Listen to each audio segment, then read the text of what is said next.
तो एज 28 को कंटिन्यू करते हैं, थोड़ा सा कुछ बच गया था उस दिन। तो आज जो पहला टॉपिक को पिक करते हैं that is cash generating unit. Last class में लास्ट टॉपिक था रिवर्सल ऑफ इम्पेयरमेंट। अब हम डिस्कस करने जा रहे हैं कैश जनरेटिंग यूनिट। पहले ये मैं बताता हूं कि कैश जनरेटिंग यूनिट होता क्या है और यूज में आता कब है।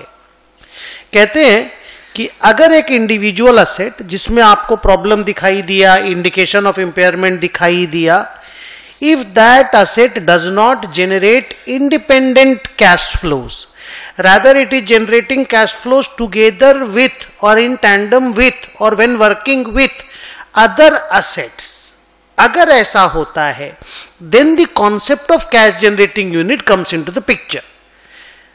लिखता हूं मैं कि if an individual asset doesn't generate independent cash flows, we have to find the group of assets to which that asset belongs that generate independent cash flows. मतलब कैश जेनरेटिंग यूनिट एक ऐसा ग्रुप ऑफ असेट्स है जो independently cash generate करता है, अपने बूते पे कैश जनरेट करता है। फॉर एग्जांपल, मान लो एक कंपनी है, उसका टेक्सटाइल डिवीजन है, मान लो इलाहाबाद में, उसका बेंगलोर में सॉफ्टवेयर डिवीजन है, उसका चेन्नई में मान लो फिशरीज का काम है, उसका देहरादून में मान लो ट्रांसपोर्टेशन का काम है। But I am talking about Allahabad division. तो इस इलाहाबाद डिवीजन में बहुत सारी एसेट है, लैंड है, बिल्डिंग है, प्लांट है, मशीन है, फर्नीचर है, सब कुछ है, नो हाउ है, सॉफ्टवेयर है, गुडविल भी हो सकता है। तो उस पूरे ग्रुप ऑफ असेट को सीजीयू बोलते हैं, क्योंकि वहां का कोई इंडिविजुअल असेट कैश जनरेट नहीं करता। अकेला प्लांट को बोलोगे तुम बिना बिल्डिंग के कैश जनरेट कर दो, नहीं होगा। बिल्डिंग को बोलोगे तुम जनरेट कर दो, नहीं होगा। They generate cash when they work together and therefore the entire unit is called the cash generating unit. तो अगर मान लो आपको इलाहाबाद डिवीजन का बिल्डिंग में आग लग गया, बिल्डिंग में शॉर्ट सर्किट हो गया, मशीन में शॉर्ट सर्किट हो गया और वहां प्रॉब्लम हुई, तो आपको पता करना पड़ेगा कि क्या वो building independent cash flow generate करता है। अगर आंसर ना में आया तो रुकना मत, आप ऐसा यूनिट को ढूंढो जिसको कि बिल्डिंग बिलोंग करता है और वो unit independent cash flow generate करता है। से in my example is Allahabad unit. Sir अब करना क्या है? पहला बात कि पूरे सीजीयू को, पूरे ग्रुप ऑफ असेट को इंपेयरमेंट के टेस्ट में डालना होगा। पूरी यूनिट का यानी इलाहाबाद डिवीजन का कैरिंग अमाउंट निकालना होगा, सबका जोड़ के, जितना असेट लायबिलिटी है जोड़ के। पूरे इलाहाबाद डिवीजन का रिकवरेबल अमाउंट निकालना होगा और पूरे इलाहाबाद डिवीजन का इंपेयरमेंट लॉस निकालना होगा। एक असेट का नहीं, पूरे ग्रुप ऑफ असेट्स का। सर फिर क्या करना है? उस लॉस को अलोकेट करना है। सर किस में? उस इलाहाबाद डिवीजन की सारी असेट्स में in the ratio of their carrying amounts. वो जितने भी असेट हैं, बिल्डिंग, प्लांट, मशीन, उनका जो भी कैरिंग अमाउंट है, बैलेंस शीट वैल्यू, उस रेशियो में इंपेयरमेंट लॉस को डाल दीजिए। फॉर एग्जांपल मान लो कैरिंग अमाउंट में 3 असेट है, ए बी सी। जगह नहीं है, मैं यहां लिख रहा हूं, या मैं थोड़ा मिटा देता हूं, अच्छे से लिखता हूं। मान लो यूनिट में 3 असेट है, A B C, 500, 400, 300, total 1200। Unit का जब रिकवरेबल अमाउंट निकाला तो 900 आया, इंपेयरमेंट लॉस 300 आया। तो 300 को 5:4:3 में अलोकेट कर देना। एक एक असेट को कितना कितना लॉस देना है, 300 into 5/12, 300 into 4/12, 300 into 3/12 respectively to A B सी।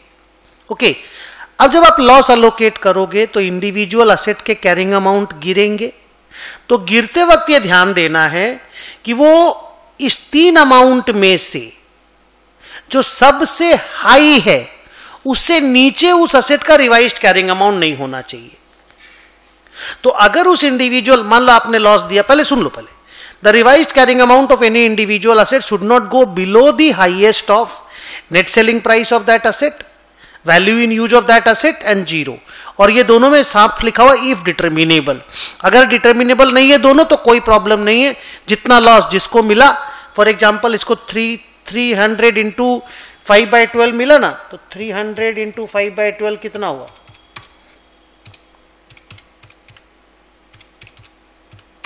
मान लो ए को 125 का लॉस मिला, 125 का लॉस मिला तो ए 500 से चला गया 375, जाने दो 375, कोई प्रॉब्लम नहीं है, कोई प्रॉब्लम नहीं, ले जाने दो। लेकिन अगर आपको ए नाम का असेट का नेट सेलिंग प्राइस मालूम है, मान लो ए नाम का असेट का नेट सेलिंग प्राइस है 400, वैल्यू इन यूज डिटर्मिनेबल नहीं है, और 0 और 400 में तो 400 हाई है। तो अगर ये डिटर्मिनेबल है, आपको मालूम चल रहा है 400, तीनों में से हाईएस्ट लेना है, मालूम चल रहा है, तो आप क्या करो, 375 इस रिवाइज्ड कैरिंग अमाउंट को नहीं ले जा सकते। आइए पढ़ते हैं। The revised carrying amount of any individual asset should not go below the highest of these three, highest of these three is 400। तो आप 400 से नीचे ले जा नहीं सकते, सो 375 ले गए तो नहीं ले जा सकते। अगर ये तीनों में से कुछ भी पता नहीं चल रहा है तो 375 ले जाओ, पर अगर पता चल रहा है और हायर 400 है तो 400 से नीचे असेट को नहीं ले जा सकते। तो सर फिर तो 100 ही लॉस देना पड़ेगा, 400 मैक्सिमम, तो 100 का ही लॉस अलोकेट कर पाएंगे। तो बाकी जो 25 का लॉस बच गया उसका क्या होगा, ई नंबर में आंसर लिखा हुआ है। The unabsorbed loss if of any asset will be allocated to remaining asset in the same ratio and the process goes on. वो जो 25 का लॉस बच गया वो बी और सी में बांटेंगे 4:3 में। सर फिर बी मना कर दिया तो कोई बात नहीं, बी अगर रिवोल्ट, ऐसे इसको रिवोल्ट बोलते हैं हम, तो फिर सी को देंगे। और सी भी अगर मना कर दिया, देखो if there remain some unabsorbed losses even thereafter, तो फिर हम चेक करेंगे क्या कोई अदर अकाउंटिंग स्टैंडर्ड मुझे उस बैलेंस अमाउंट का लायबिलिटी लिखने अलाउ कर रहा है, क्या वो लायबिलिटी एग्जिस्ट करती है, क्या अदर अकाउंटिंग स्टैंडर्ड लायबिलिटी, क्योंकि असेट तो राइट ऑफ करने के लिए नहीं है। मान लो 25 लाख का बचा तो अनअब्जॉर्ब्ड लॉस, बी ने बोला हम भी नहीं लेंगे, सी ने भी बोला नहीं लेंगे, क्योंकि लोग का ऑलरेडी वही लॉस मैक्सिमम था। तो जो 25 का अनअब्जॉर्ब्ड लॉस बच गया उसका लायबिलिटी भी लिखना पड़ सकता है, loss debit to liability, provided other accounting standard allows, otherwise वो अनअब्जॉर्ब्ड लॉस अनअकाउंटेड फॉर रह जाएगा।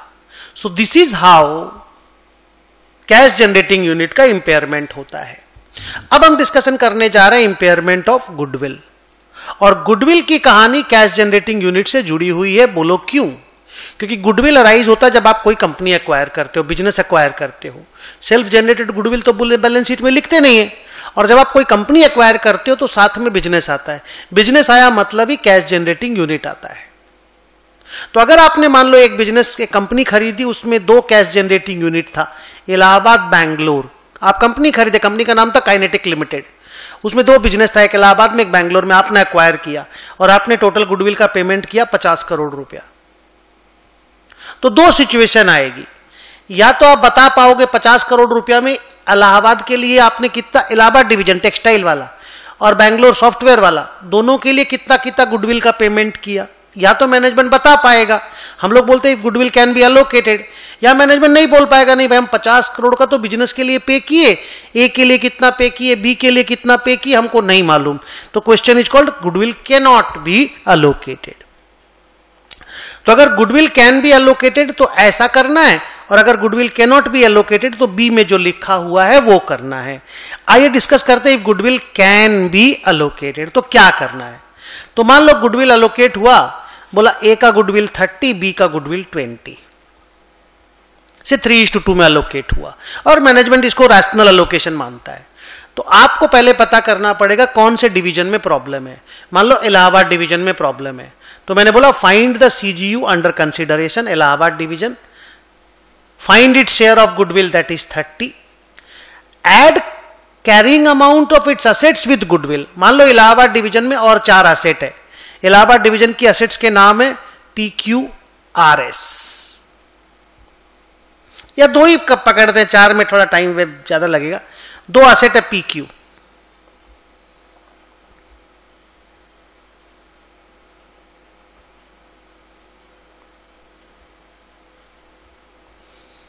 तो PQ का कैरिंग अमाउंट होगा मान लो 100 400, और गुडविल का कैरिंग अमाउंट है 30 जो आपने अभी अलोकेट किया।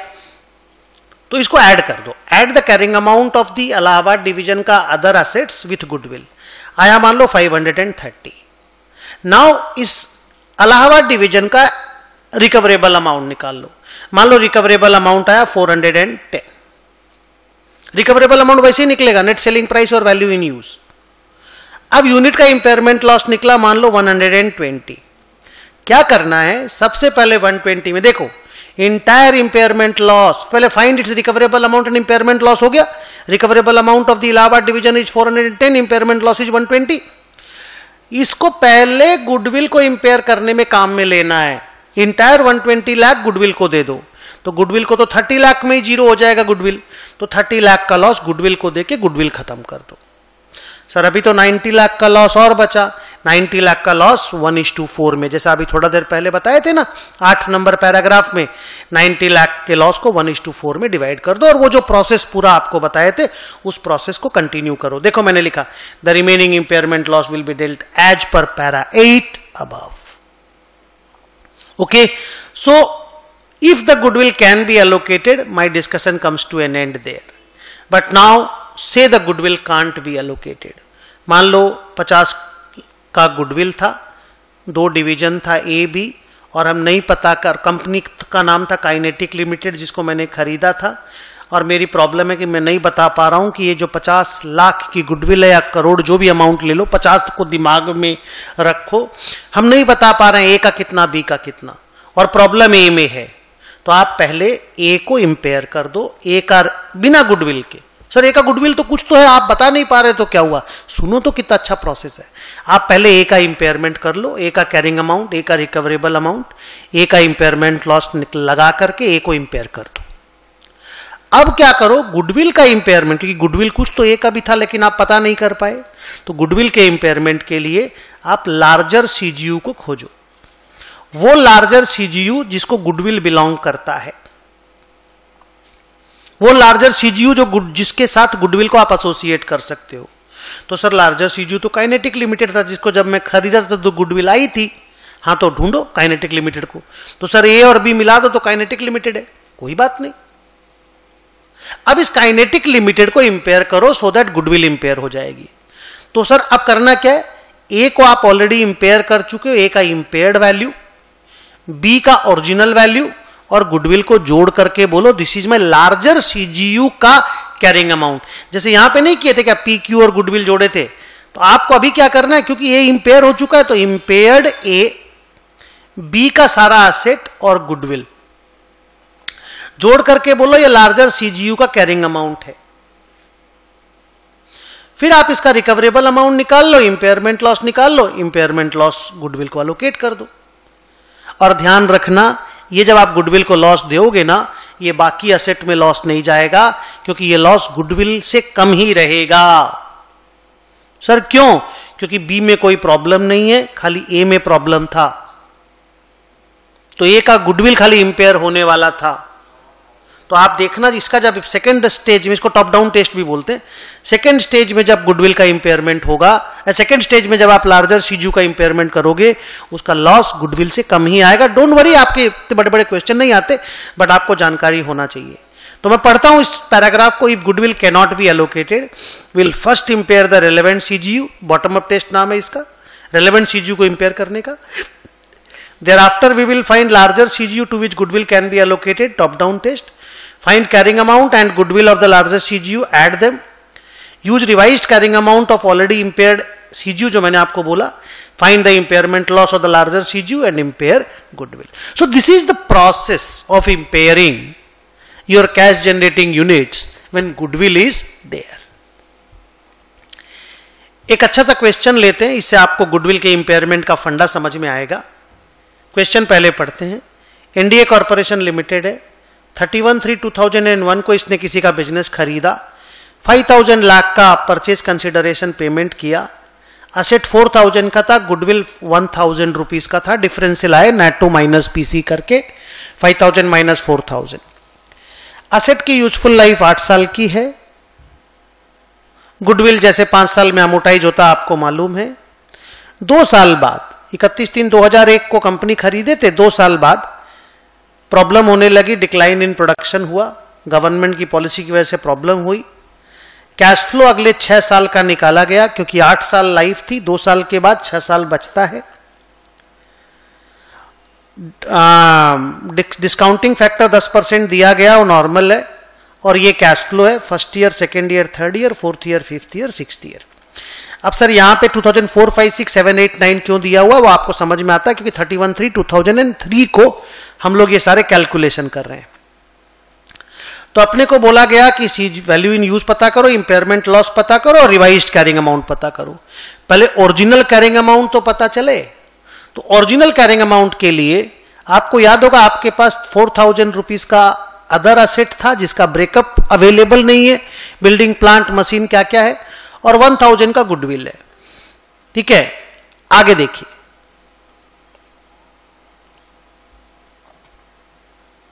ये जो 4000 की असेट है 2 साल डिप्रीशिएट होने के बाद 4000 माइनस 4000 इंटू 2/8 दैट इज 3000। आज 3000 बैलेंस शीट में पड़ा 2 साल बाद। ये कैलकुलेशन 31/3/2003 को किया जा रहा है। आपकी गुडविल जो 1000 की थी 5 साल के हिसाब से 2 साल डिप्रीशिएट कर दिए तो अभी 600 का बचा। आप पहले इन दोनों को ऐड कर दीजिए, ऐड कर दिए तो 3600 आया।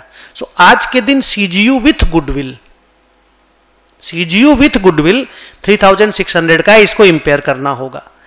सर नेट सेलिंग प्राइस और वैल्यू इन यूज से रिकवरेबल अमाउंट निकलेगा, अभी तो कैरिंग अमाउंट निकला है। यस, नेट सेलिंग प्राइस नहीं दिया हुआ है, वैल्यू इन यूज के लिए कैश फ्लो दिया हुआ है। ये रहा कैश फ्लो, ये रहा डिस्काउंटिंग फैक्टर, पीवी निकाला 2675 आया। 2675 को रखा, ये कैरिंग अमाउंट, ये रिकवरेबल अमाउंट, तो डिफरेंस निकला इंपेयरमेंट लॉस। अब क्या करने बोले थे, इंपेयरमेंट लॉस को पहले गुडविल में डाल दो। सर अभी गुडविल 600 है, गुडविल को 0 कर दो। अब बचा 325 का लॉस। ये 3000 का जो असेट है, सर इसमें तो बहुत सारा असेट है, बिल्डिंग होगा, प्लांट होगा, मशीन होगा, इक्विपमेंट होगा, कंप्यूटर होगा, सॉफ्टवेयर होगा, कुछ भी हो सकता है, रेशियो में डालना होगा। सर रेशियो नहीं दिया है तो फिर 3000 को इंपेयर कर दो। 3000 माइनस 325 2675 बोल दो, रिवाइज्ड कैरिंग अमाउंट मांगा था, दे दिए। तो उन्होंने हमसे मांगा वैल्यू इन यूज, तो वैल्यू इन यूज हमने पीवी करके निकाला, वो आया था 2675। फिर उन्होंने मांगा हमसे इंपेयरमेंट लॉस, तो वो कितना आया था, इंपेयरमेंट लॉस आया था 925।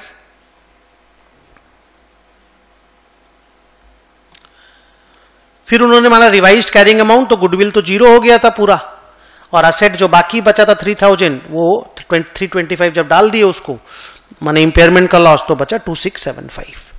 सो ये तरीका होता है जब गुडविल होती है तो इंपेयरमेंट कैसे होता है इसको समझने का। आगे अगला पैराग्राफ है कॉर्पोरेट असेट्स। बेस्ट एग्जांपल है कॉर्पोरेट असेट का हेडक्वार्टर बिल्डिंग। कॉर्पोरेट असेट उस असेट को बोलते हैं जो सारे सीजीयूज को कैश जनरेट करने में हेल्प करता है। जैसे हेड ऑफिस होती है ना, रिसर्च सेंटर होता है जिसमें सारे Allahabad division, Bangalore division, Chennai division, Dehradun division, Ernakulam division, जितने भी कंपनी के बिजनेस वर्टिकल्स हैं सबके लिए वो हेडक्वार्टर बिल्डिंग काम आती है। तो उस तरह के असेट को कॉर्पोरेट असेट बोलते हैं।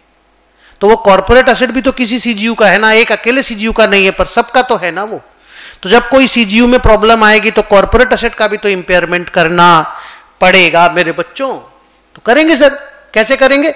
एग्जैक्टली जैसे गुडविल का लेक्चर था ना, कॉर्पोरेट असेट का लेक्चर सेम है। Corporate asset can be allocated का एक केस बनेगा और corporate asset can not be allocated का एक केस बनेगा। और इंपेयरमेंट एग्जैक्टली गुडविल के जैसा होगा, बस एक एक्सेप्शन है। क्या एक्सेप्शन है? कि जैसे आप गुडविल को इंपेयरमेंट लॉस पहले जाके डाल देते थे, कॉर्पोरेट असेट क्योंकि बिल्डिंग टाइप की असेट है, अच्छी असेट है, गुडविल को बोला जाता फास्टेस्ट इंपेयरिंग असेट, पर कॉर्पोरेट असेट तो वैसा नहीं है, उसको रेशियो में एलोकेट करना पड़ेगा। फॉर एग्जांपल अगर यही वाला क्वेश्चन होता और ये गुडविल की जगह हेडक्वार्टर बिल्डिंग होता, तो जो इंपेयरमेंट लॉस आया था 925, वो ऐसे गुडविल को और असेट्स को नहीं देते, 925 को 3000 इंटू 600, 3000 इज टू 600, तो ये बनता 5:1। तो 925 को 5:1 में डिवाइड करते। जैसे सर रेशियो में बाकी असेट में नहीं हुआ था, तो कॉर्पोरेट असेट भी वैसे बाकी असेट के जैसा एक असेट बन जाएगा। बस यही डिफरेंस है कॉर्पोरेट असेट के और गुडविल के इंपेयरमेंट में। हम पढ़ते हैं, देखिए मैंने क्या लिखा। This is an asset which helps. What is a corporate asset? This is an asset which helps all the CGUs to generate cash. Example, headquarter building. Its impairment process is same as that of para 9, that is goodwill, with one exception. क्या? It is impaired like any other normal asset in the ratio. आ गया होगा समझ में. Now we come to the last paragraph and that is, क्या जब CGU का reversal होता है, CGU का भी भाई इंपेयरमेंट का रिवर्सल होता तो CGU के इंपेयरमेंट का भी, जब CGU इंपेयर हुआ था तो CGU का भी रिवर्सल होगा. उसमें आप गुडविल को रिवर्स मत करना. लॉस गुडविल को डाल सकते हो, प्रॉफिट गुडविल को मत देना. प्रॉफिट गुडविल को तभी दिया जाता है जब कोई एक्स्ट्रा ऑर्डिनरी इवेंट के कारण आपका रिवर्सल ऑफ इंपेयरमेंट हो रहा होता है. अदरवाइज गुडविल को इंपेयरमेंट का गेन दिया नहीं जाता. रिवर्सल ऑफ इंपेयरमेंट से गेन होता है, उस गेन गुडविल को आप नहीं देंगे, बस ये दिमाग में रखिए. लेकिन अगर कोई एक्सेप्शनल सर्कमस्टांस में गेन हो रहा है तभी गुडविल गेन को लेगा. सर एक्सेप्शनल सर्कमस्टांस मतलब, मान लो इंपेयरमेंट हुआ था, क्यों? मान लो इंपेयरमेंट इसलिए हुआ था कि गवर्नमेंट कांग्रेस की आ गई थी और उन्होंने मेरी कंपनी का, मैं मान लो बीजेपी सपोर्टर हूं, उन्होंने मेरी कंपनी का सब कुछ बैन कर दिया, तो इंपेयरमेंट हो गया. 2 साल बाद कांग्रेस की सरकार गिर गई, बीजेपी की सरकार आ गई, सारा कॉन्ट्रैक्ट मेरे को मिल गया, मेरा बैन बंद हो गया, सब कॉन्ट्रैक्ट इंडिया में मेरे को मिलने लग गया. तो इसमें मेरा कोई रोल नहीं है. सरकार गिरी, सरकार आई, मेरा इंपेयरमेंट हुआ, मेरा इंपेयरमेंट रिवर्सल हुआ. तो इन दैट केस अगर गुडविल इंपेयर हुई है, वैसी गुडविल का रिवर्सल पॉसिबल है, अदरवाइज गुडविल का रिवर्सल पॉसिबल नहीं है. सो विद दिस हम लोगों का AS 28 का एंटायर डिस्कशन कंप्लीट होता है. आई होप आप लोगों को अच्छी तरह से सब कुछ समझ में आ गया होगा. Thank you very very much.